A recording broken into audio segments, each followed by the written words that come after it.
La troisième association, c'est l'association Bobeto, représentée par Madame Myriam Aloeninou Brouillot, la directrice générale. L'assainissement, surtout dans un territoire comme nous connaissons, hein, nos villes, gorgées de beaucoup de population, n'ayant pas toujours accès au point où on peut se débarrasser de nos ordures au quotidien. Et ce que fait Bobeto dans ce sens est quelque chose d'extraordinaire. On ne va pas en dire plus, hein. On vous laisse la parole. Myriam Aloeninou Brouillot, actuelle directrice de l'ONG Bobeto, qui œuvre sur le Grand Porto Novo. Et donc nous, notre but, c'est de faire du déchet un levier de développement territorial.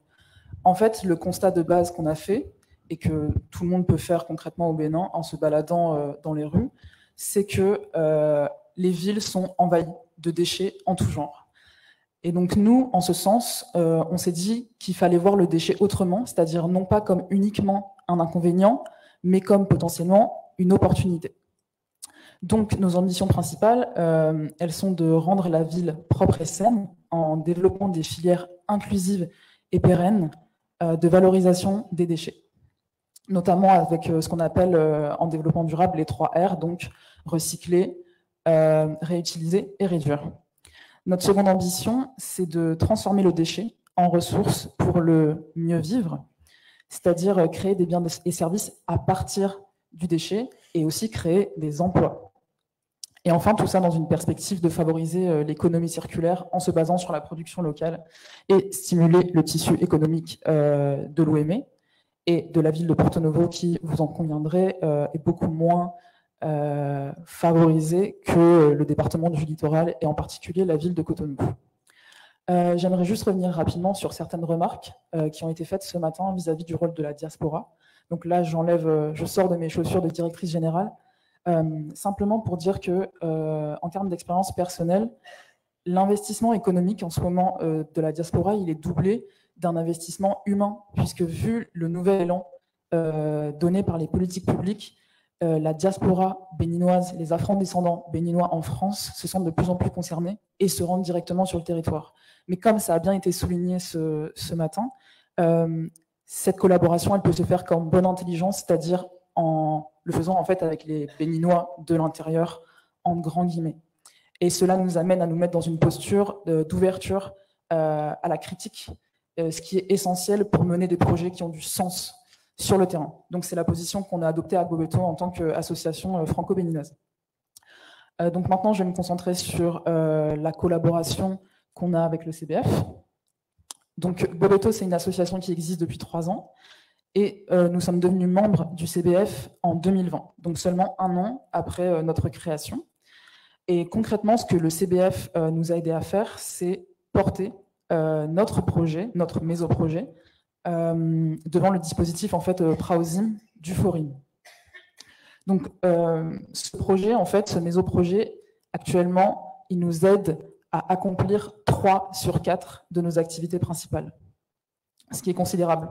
Et en fait, ça nous a donné la visibilité nécessaire à nos activités actuelles. Donc le mésoprojet est né comme ça. Et c'est en fait un financement qu'on a reçu de 100 000 € et qui se déroule sur 2 ans. Donc je vais rentrer dans le détail des activités qui sont mises en place par ce projet. Donc d'octobre 2021 à août 2023. Donc tout d'abord, on a ce qu'on appelle l'opération 2 en 1, qui passe en fait, qui mobilise en fait les jeunes générations béninoises tout en les sensibilisant. De ce fait, on atteint 10 000 écoliers sur la région, sur le Grand Porto Novo, donc avec les communes d'Adjara et d'Apromisrete. Donc ça fait à peu près 10 EPP. Et on les sensibilise via des classes environnementales, mais pour ne pas garder une dimension uniquement magistrale, on les implique également directement à travers la collection en fait, des déchets directement à l'école. C'est-à-dire que les enfants ramènent leurs déchets ménagers, donc des déchets valorisables, papier, carton, métal, plastique, qui déposent dans les écoles avec des locaux prévus à cet effet. Nous, on les récupère et ensuite on les valorise. Et en fait, ce qui est intéressant, c'est que une fois ces déchets valorisés, nous, le bénéfice qu'on en retire, on le réinvestit directement dans les écoles via des projets socio-éducatifs qui sont décidés collégialement avec les écoliers et les représentants de l'école avec qui nous collaborons. C'est pour ça que, c'est ainsi qu'on a pu inaugurer nos projets socio-éducatifs il y a de cela 2 mois. Et comme exemple qu'on peut vous donner, il y a eu la rénovation des latrines, on a aussi mis en place un forage, une salle informatique, une bibliothèque, bref, des projets divers et variés qui nous permettent de répondre à des besoins exprimés par les écoles. Et actuellement, on a récupéré 92 kilos de matières valorisables qui sont ramenées par les écoliers qui semblent être plus que motivés à participer à cette dynamique. Ensuite, nous avons le projet Recyclerie, qui en fait est une unité de tri manuel sur les sites mis en place par la toute jeune SGDS, la Société de gestion des déchets et de salubrité, qui a été créée en 2020 et qui est le bras opérationnel de l'État pour la gestion des déchets. Néanmoins, si c'est une politique publique qui fait sens et qui est plus que positive, elle a aussi des externalités négatives qui sont le fait que les bobetos, c'est-à-dire les personnes, comme vous le savez, qui ramassent les ordures dans la ville et qui rendent un fier service à la communauté, se sont retrouvés écartés de leur activité principale, qui était certes informelle, mais qui était génératrice de revenus. Donc nous, ce qu'on a mis en place, c'est un partenariat avec la SGDS pour justement réinsérer professionnellement ces personnes qui sont principalement des femmes, pour la grande majorité, et donc en fait les formaliser pour qu'elles puissent avoir une activité non seulement génératrice de revenus, mais en plus qui se fasse de façon correcte et décente. Donc, en ce sens, on les a accompagnés pour faire leur carte biométrique dans le cadre du dispositif ARCH. On les forme à la santé sexuelle et reproductive. On essaie d'appliquer au maximum les règles d'hygiène et de sécurité sur les sites, donc notamment le port des épis, les équipements type bottes, gants, etc., pour ne pas augmenter les risques sanitaires pour ces femmes. Et enfin, on essaie de réduire au maximum la pénibilité du travail parce que c'est un travail de fourmi qui est colossal, mais qui est pourtant indispensable. Donc ces femmes, elles trient les déchets sur les sites et nous, ensuite, on vient récupérer notamment le plastique pour le valoriser dans notre unité de production qui s'appelle Comptoir du plastique et que je vais développer. C'est la 3e activité au sein du mésoprojet. Et vous allez comprendre en fait que ces 3 activités, elles fonctionnent en cercle vertueux en fait.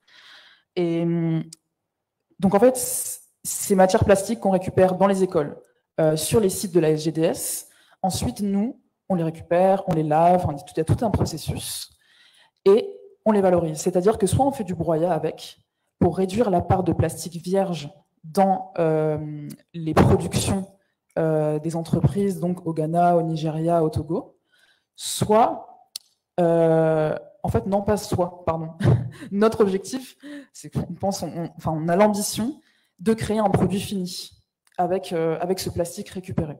Bon, ça, ce sera plus tard, mais c'est quelque chose qui est en réflexion pour justement proposer un produit type chaise, pourquoi pas pour remplacer les toits en tôle des planches de plastique. Il y a beaucoup de possibilités qui sont à l'étude avec certains de nos partenaires. Pour en fait, dans la logique du consommer local qui est très en vogue en ce moment et qui est essentiel pour le Bénin et pour l'OME. Cela étant dit, bien évidemment, entre objectif et réalité, il y a toujours un énorme delta. Donc, on rencontre bien évidemment des difficultés comme la fluctuation des prix, la mise en concurrence sur le marché du plastique, la pénibilité du travail qui reste un souci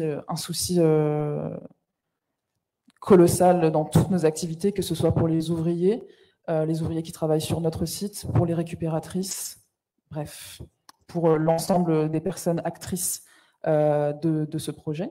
Il y a aussi le fait que la plupart des activités sont extrêmement chronophages. Comme je le disais juste avant, c'est un travail de fourmi la plupart du temps. On a aussi des difficultés opérationnelles forcément dans le cadre de nos partenariats et parfois des interruptions de travaux, une difficulté à communiquer avec les partenaires, enfin bref, des problématiques qui reviennent finalement dans beaucoup de projets associatifs issus de la société civile, aussi bien au Bénin qu'ailleurs. Mais grâce à un état d'esprit d'inventivité, d'adaptation, on arrive la plupart du temps à surmonter ces difficultés en communiquant en fait avec les acteurs du territoire. Et souvent, la plupart du temps, il y a des solutions, même si elles sont parfois difficiles à trouver. En termes de perspective, on a beaucoup d'ambition également. Ce qu'on aimerait développer en 2023, c'est négocier les prix et négocier des débouchés pour les matières qu'on valorise. C'est pour ça qu'en ce moment, on est en train de développer des partenariats, notamment avec l'asso Géasatom, pour récupérer les déchets de chantier, avec l'asso Bebra pour récupérer en fait des déchets d'entreprise et avec le port autonome de Cotonou pour développer en fait un marché des matières qui s'étendrait au-delà du Grand Porto Novo et qui irait jusqu'à la région, enfin sur le Grand Nokoué de façon générale. Ensuite, au niveau des recycleries, en termes de perspective, on aimerait rendre opérationnel notre 3e site, car actuellement, on en a 2. Et les 3 sites comptent au total 20 personnes, dont 18 femmes. Et donc à Cotonou, à Tokpota et à Fonfon. Et il y a un de ces sites qui n'est pas encore structuré en coopérative comme les autres. Et c'est pour cela qu'on développe également des activités annexes au tri des déchets, qui peuvent être par exemple le maraîchage, ou alors, dans le cadre de notre futur partenariat avec l'asso Géasatom, la valorisation de certains déchets de chantier en produits finis, par exemple des sacs, des petits étuis à lunettes. Enfin, c'est des idées qui nous viennent quand on développe nos partenariats et qui sont assez inédites et qui sont très prometteuses. Ensuite, j'aimerais souligner que Bobeto s'inscrit vraiment dans une dynamique de reposer sur l'économie locale et de la développer. C'est pour ça qu'on s'appuie essentiellement sur des artisans locaux.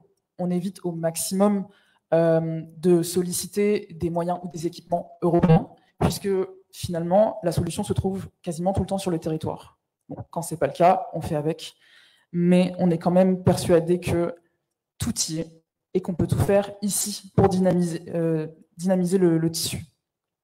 Et c'est pour ça qu'on fonctionne en économie circulaire.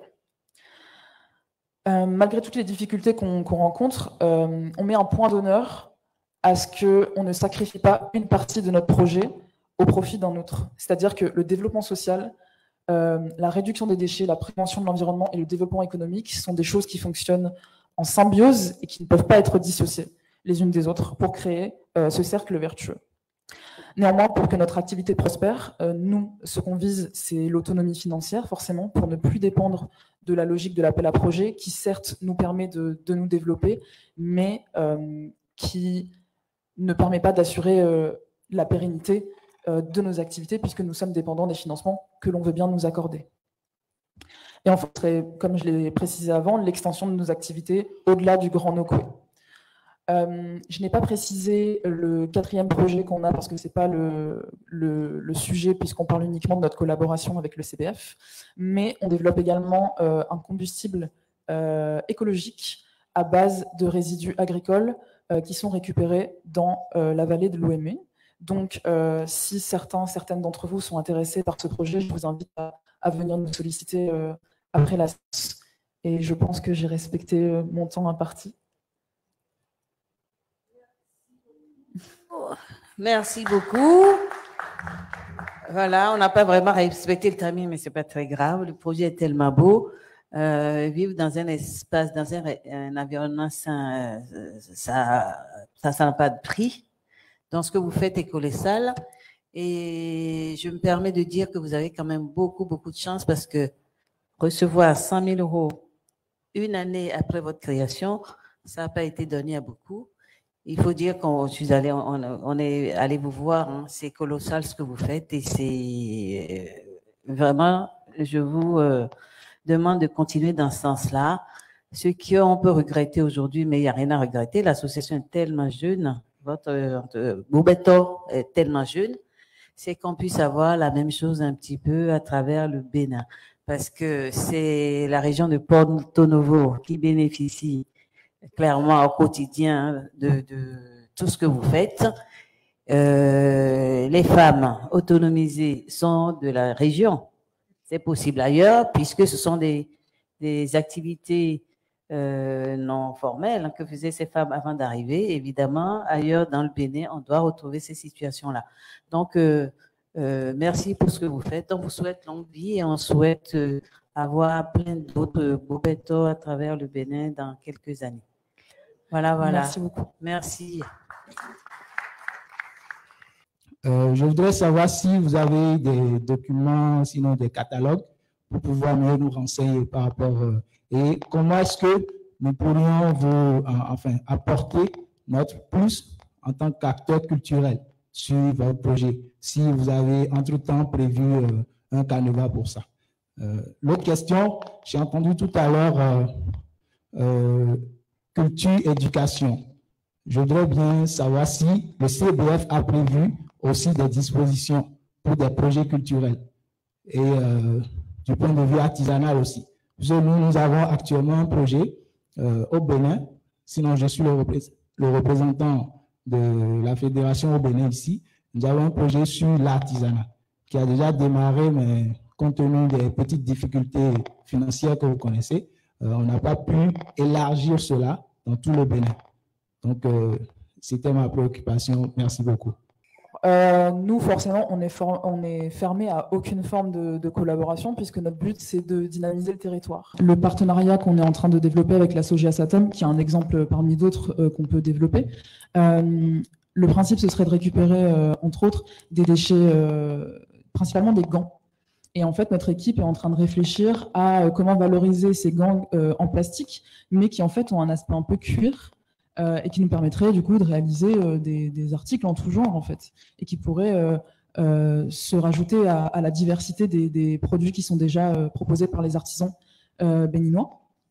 Donc en ce sens, nous pouvons totalement développer un partenariat ou du moins y réfléchir, et je vous invite à ce qu'on en discute ensuite après la fermeture de la séance. Je voudrais demander à la présidente de l'ONG Bobeto si, vu les moyens de la SGDS, que ce soit le moyen matériel et les ressources humaines dont il dispose, est-ce que son activité principale qui est de débarrasser la communauté des ordures n'est pas absorbée, n'est pas absorbée, parce que ce ne serait pas bien de délocaliser donc votre activité vers d'autres communes qui ne bénéficient pas du service de la SGDS.